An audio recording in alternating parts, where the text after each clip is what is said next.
How to fight climate change. Step 1. Learn how to vegan.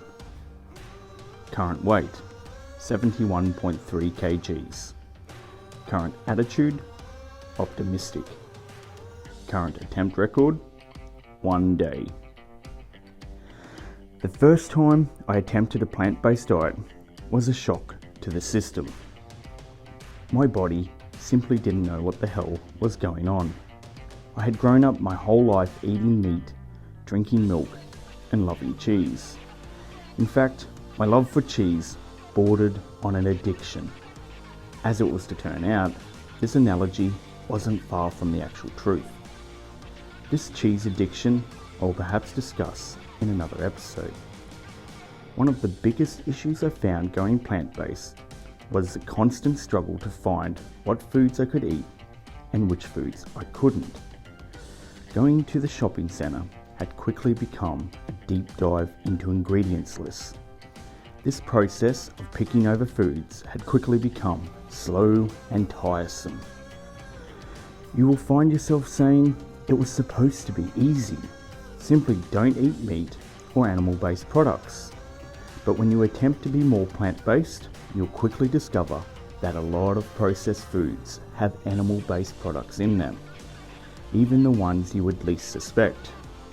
In fact, the more effort you put into trying to avoid animal-based products, the more time shopping will initially take. There is good news though. Like all things, the more you practice something, the quicker it becomes to do something. So, over time, you'll come to know which items you can eat and which items you can't. Oreos, for example, are vegan. Who would have thought? So, without understating it in any way, starting out as a vegan will be initially difficult. Well, it was for me anyway. Now on my 4th attempt at being plant-based, I find it a lot easier. The obvious truth is, I have been here before. After all, this is not my first animal-free rodeo. During the previous attempts, I was fortunate enough to have developed some habits that have never changed. For example, for the majority of my life, I drank my coffee with a dash of cow's milk. This is simply no longer the case.